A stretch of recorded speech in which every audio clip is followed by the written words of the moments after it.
In the quiet, tree-lined streets of Davidson, Michigan, where the gentle hum of life promised safety and serenity, a chilling tale of betrayal unraveled beneath the surface. The scent of freshly brewed coffee mingled with the morning dew, but beneath the domestic veneer simmered a dark, sinister secret. Christina Harris, a devoted mother with a heart as warm as her smile, was unknowingly living her final days. Her husband, Jason, orchestrated a macabre plot with the precision of a seasoned puppeteer, turning an everyday breakfast into a deadly ruse. The air was thick with unspoken tension, a prelude to the unspeakable. The innocent clink of a cereal bowl would soon echo as a death knell, shattering the illusion of a perfect life. Home shortly after Christina's untimely death, adding another layer of betrayal to an already heart-wrenching narrative. The community of Davidson, Michigan, a bastion of Midwestern values and familial bonds, was shattered by the news of Christina's murder. Her tragic demise pierced through the town's placid routine like a sharp, unexpected gust of wind, leaving confusion and disbelief in its wake. On the morning of Christina's murder, the sun rose with a gentle warmth, casting a soft amber glow over the town's neatly trimmed lawns and cozy homes. The air was crisp, tinged with the earthy scent of fallen leaves and the promise of another bustling day. But behind the curtains of a modest house on Cedar Street, a sinister plan was unfolding, meticulously devised by the very man Christina had vowed to spend her life with. In the quiet kitchen, where sunlight danced playfully across the countertops, Jason Harris executed his plot with a chilling calmness. The cereal bowl, gleaming innocently, became the unwitting vessel of Christina's doom. Jason, methodical and detached, laced Christina's cereal with a lethal dose of heroin, a substance as foreign to her as the betrayal that loomed over her. As Christina prepared for another day of juggling motherhood and work, her thoughts likely drifted to her children, whose laughter filled the home with joy and purpose. Unbeknownst to her, the cereal she was about to consume, the same breakfast she had shared countless times with her family, had become a deadly trap set by the man she trusted most. The first bite was unremarkable, perhaps accompanied by the soft crunch of cereal and the sweet tang of milk, a comforting ritual in an otherwise hectic morning. But as the heroin seeped into her system, Christina's world began to unravel. What began as a sense of disorientation quickly spiraled into confusion and terror. Her body, usually so strong and vibrant, betrayed her as the narcotic took hold, dulling her senses and eroding her consciousness. In those final moments, as her vision blurred and her strength waned, Christina must have grappled with the incomprehensible betrayal. The man she had loved, the father of her children, had transformed into a stranger capable of unimaginable cruelty. Her thoughts, likely fragmented and muddled, lingered on her children, her heart aching with the knowledge that she might not see them grow up. Meanwhile, Jason, coldly calculating and devoid of remorse, watched as his plan unfolded. His betrayal ran as deep as the roots of the towering oaks that lined their street, casting long shadows over the house that once brimmed with warmth and love. He had turned their home into a crime scene, the air heavy with the scent of death and deceit. As the news of Christina's death percolated through Davidson, shock gave way to outrage. The community, once lulled into a false sense of security by its small-town charm, was forced to confront the darkness lurking within. Friends and neighbors, who had admired Christina's dedication and kindness, gathered to pay their respects, their grief mingling with indignation at the injustice of her untimely death. The investigation into Christina's murder would reveal the extent of Jason's treachery, painting a chilling portrait of a man consumed by selfish desires and devoid of empathy. As the truth emerged, the community rallied around Christina's children, vowing to honor her memory by ensuring they were loved and protected. In the aftermath of Christina's murder, the people of Davidson wrestled with the unsettling realization that danger often wears a familiar face. The case of Christina Harris served as a stark reminder that even the most idyllic settings can harbor unspeakable evils, lying in wait behind closed doors. Murder as uneventful, yet there were details that didn't quite align. Jason claimed Christina had a sudden craving, asking him to go out and buy her some ice cream. It was an odd request, given the unseasonably chilly September night, which hung thick with the promise of rain. As he drove to the store, the small town of Davidson lay cloaked in the eerie stillness of nightfall, the only sounds the whisper of the wind through skeletal trees and the distant hum of the highway. In the Harris household, the air was heavy with the scent of lavender from the candle Christina had lit in the living room, a comfort during the silent hours spent alone. The soft flicker of candlelight danced across the walls, casting long shadows that seemed to stretch and contort like specters in the dim room. Christina, unaware of the sinister intentions harbored by her husband, settled onto the couch, wrapping herself in the warmth of her favorite blanket. Outside, rain began to patter softly against the windows, a gentle lullaby that contrasted sharply with the chaos brewing beneath the surface of her seemingly tranquil life. The walls, which had witnessed countless moments of laughter and love, now served as silent sentinels to the dark conspiracy unfolding within. As the droplets shimmered against the glass, Christina's mind drifted, reflecting on the mundane challenges of everyday life. Her children's school projects, the latest PTA meeting, and a family dinner plan for the upcoming weekend. What she didn't know, what she couldn't have known, was that there would be no future family dinners, no more moments with her children. The ice cream Jason brought back was vanilla, her favorite. He found her in the twilight of the living room, the dim light casting an ethereal glow around her, as though she were an angel already halfway to heaven. With a smile that masked his treachery, he handed her the dessert, each spoonful laced with his cold, calculated malice. The chilling details of Jason's plan emerged slowly, like a fog lifting to reveal a bleak landscape. He had orchestrated this macabre tableau with meticulous care, ensuring that the poison would be tasteless, undetectable in the smooth creaminess of the ice cream. Christina was blissfully unaware, each bite bringing her closer to a sleep she would never awaken from. As the clock ticked inexorably towards midnight, the rain intensified, a torrential downpour that seemed to soak into the very bones of the town, an ominous accompaniment to the tragedy playing out within the Harris home. The storm masked the cries that would never come, the pleas for help that would never echo through the night. In those final moments, Christina must have noticed something was wrong. Perhaps a sudden weariness, a heaviness settling in her limbs. Yet the betrayal came not from without, but from the very heart of her home, from the man she had once pledged to love and honor. As Christina drifted into a drug-induced slumber, her breathing shallow and labored, Jason watched with detachment. There was no flicker of remorse, no hesitation as he enacted the final chapter of his grim saga. Outside, the storm raged on, a tempestuous symphony to her silent departure. By dawn, the rain had diminished to a gentle drizzle, as if the sky itself wept for the loss of innocence, the dark secret now entwined with the very fabric of Davidson. As the community awoke, oblivious to the tragedy that had unfolded in their midst, the world continued to turn, indifferent to the evil that had extinguished a gentle soul. For those who loved Christina, the horror would only begin when the sun rose, revealing a world forever altered, a world in which the familiar and the beloved were tainted by betrayal and loss. The darkness that had taken her would linger, a shadow cast over those left behind, as they grappled with the knowledge that evil had worn the face of a trusted companion.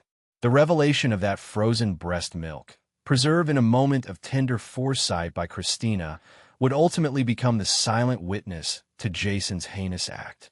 It was as if Christina herself had reached from beyond, her maternal instincts having crafted a posthumous testament to her innocence. In that cold vial lay the undeniable truth, untouched by the taint of deception that had marred her final days. As investigators delved deeper, a tapestry of Jason's duplicity began to unravel, revealing threads of darkness that had been meticulously woven over time. His alibi, crafted with the care of a seasoned raconteur, began to fray under the scrutiny of forensic science and relentless questioning. The morning of Christina's death, the air inside the Harris home was thick with a malaise that the neighbors could not quite place. The familiar scent of pine cleaner lingered, mingling with the faint aroma of the cereal that had been her last meal. The quiet of the bedroom where Christina lay was oppressive, broken only by the distant hum of a refrigerator and the rhythmic patter of raindrops against the window pane, a fitting backdrop for the scene of quiet devastation.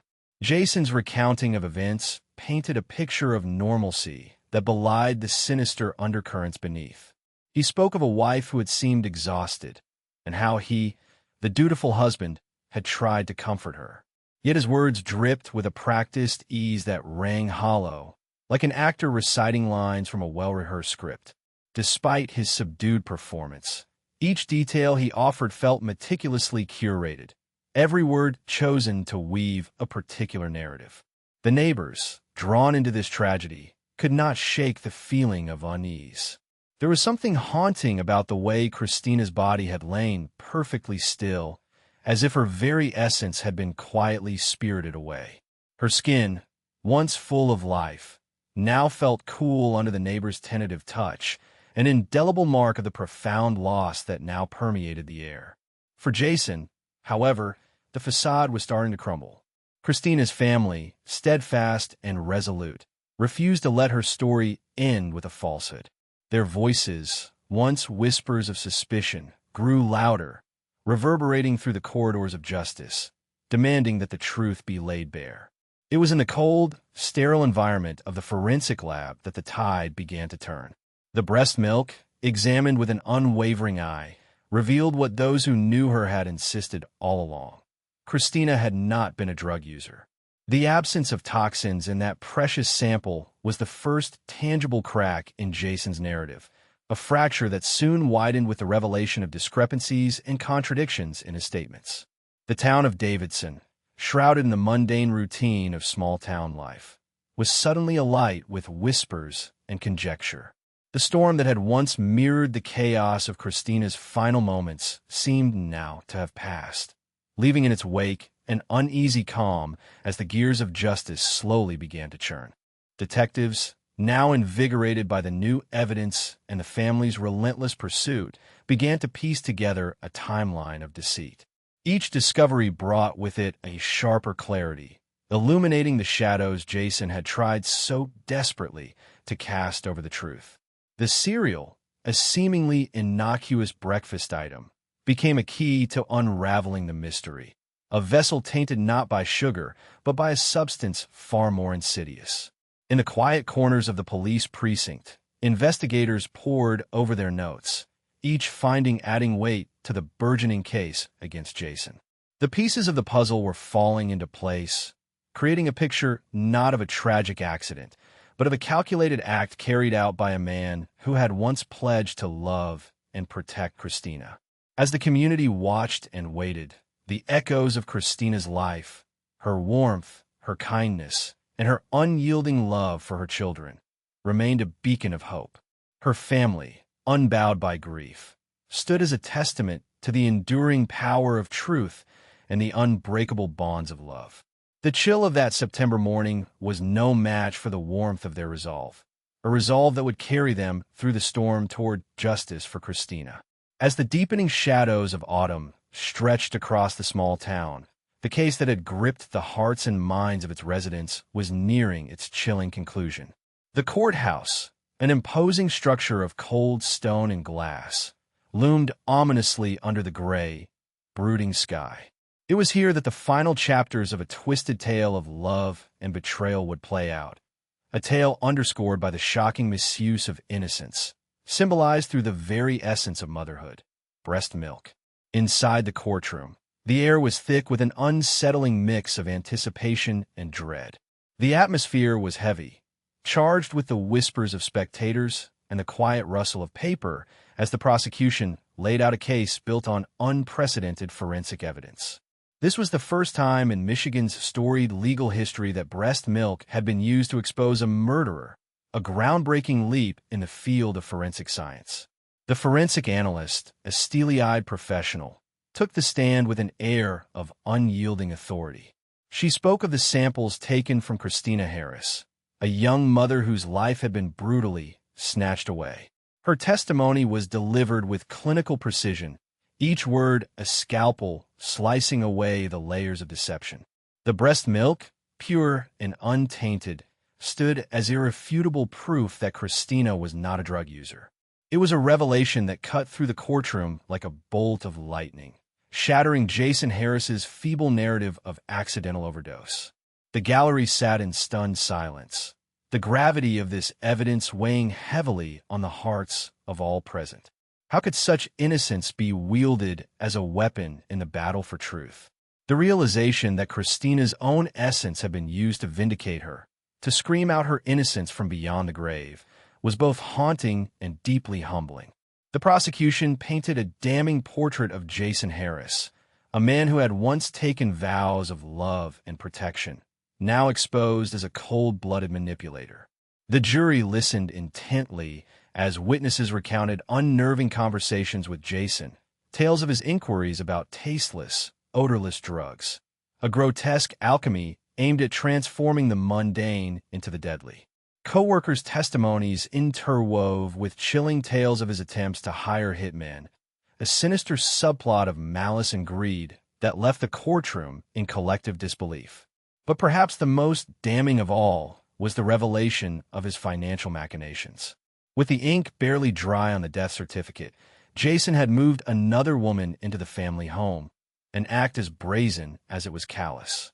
The insurance money, a staggering $120,000, was a prize stained with the life of his wife. It was clear to all that he had viewed Christina not as a partner, but as an obstacle to be removed, a barrier to a life of unfettered indulgence and irresponsibility. As the prosecution's narrative unfurled with relentless precision, the courtroom became a theater of the macabre, where the stark evidence of betrayal played out before the eyes of a horrified audience.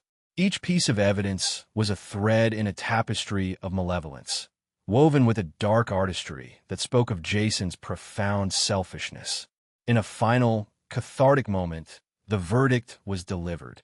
The word guilty echoed through the room, reverberating off the walls like a long-awaited benediction. Justice, elusive and patient, had finally claimed its due.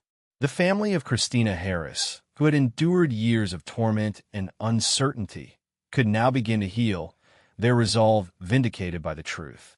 Outside, the world continued its slow, inevitable march towards winter.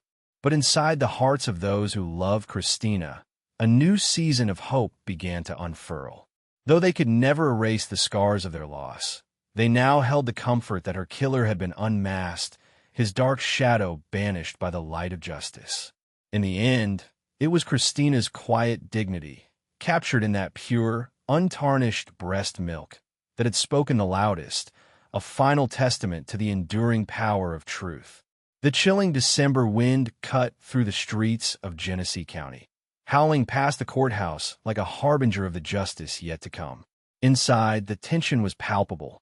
The air hung heavy with the anticipation of a verdict that would, hopefully, bring some semblance of peace to a broken family. The courtroom was a solemn stage where the final act of a haunting narrative played out, a tale of betrayal and cold-blooded murder that had shaken the community to its core. Jason Harris, once a seemingly ordinary man, stood at the center of this storm. His demeanor was unervingly calm, his eyes devoid of the remorse one might expect from a man accused of such a heinous crime. The evidence presented against him was damning, a tapestry woven with threads of greed and deception. His plot had been as sinister as it was meticulous, driven by a desire for financial gain, a desire that had extinguished the light of Christina Harris's life. The prosecutor's words were a clarion call for justice. Each fact laid bare was like a needle pricking the skin, sharp and unrelenting.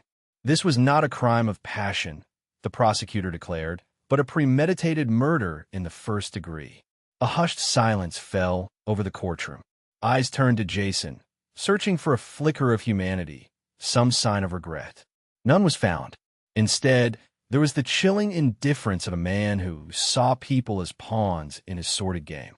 As the jury delivered their verdict, a collective breath was held, a moment suspended in time. Guilty echoed in the room, a single word that shattered the silence and rippled through those gathered like a shock wave. For Christina's family, it was the word they had longed to hear, a beacon of justice in the darkness of their grief. Tears flowed freely, a cathartic release for years of pent-up sorrow and frustration. Judge David J. Nublet, a seasoned arbiter of justice, did not hold back his disdain as he sentenced Jason Harris to life without parole. His voice was firm, each word a stone cast at the monster before him. "You are a selfish, murdering, lying monster," he declared, his gaze fixed on Jason with an intensity that left no room for doubt. The courtroom was silent, save for the quiet sobs of those who had loved Christina. This was justice, unforgiving and unyielding. Yet, even in the face of overwhelming evidence and a just conviction, Jason Harris clung to hope, a desperate appeal claiming ineffective assistance of counsel. But the court's response was swift and unequivocal, dismissing his claims and upholding the conviction with an assurance that echoed the sentiment of the trial. Jason Harris was guilty, and he would spend the rest of his life confined, his freedom as irrevocably lost as Christina's life. The true victims of this tragedy, however, were Christina's children. Two innocent lives forever altered by their father's unspeakable betrayal. The older child, old enough to harbor memories of their mother, would grapple with a brutal truth that the man who should have been their protector was the architect of their greatest loss. The younger, just a baby, would never know their mother's embrace, left with only photographs and whispered stories to form a portrait of the woman who loved them beyond measure. In the aftermath, as winter's chill deepened, Christina's family struggled to find light amidst the shadows. They were determined that her children would not grow up defined by the sins of their father. Surrounded by love and the fierce protection of extended family, the hope was that these young souls would find the strength to rise above the past, to live lives not haunted by the specter of their father's actions. Christina Harris deserved better, a sentiment echoed in every corner of that courtroom. But in the end, her spirit had prevailed. Through the tireless efforts of investigators, the innovation of forensic science, and the unwavering resolve of her loved ones, justice had been served. And though the wounds of loss would never fully heal, there was solace in knowing that Christina's truth had been heard, her death avenged. As the courthouse doors swung open and the world outside welcomed the family once more, a single thought remained. Rest in peace, Christina. Your light shines on. Miserable days. In the hushed corridors of justice, where echoes of past wrongs linger, the weight of retribution falls heavy. The gavel's final strike reverberated like a thunderclap, shattering the silence of deceit. Outside the courthouse, the winter wind howled a mournful dirge, yet within hearts a flicker of solace ignited, a promise kept to a spirit wronged.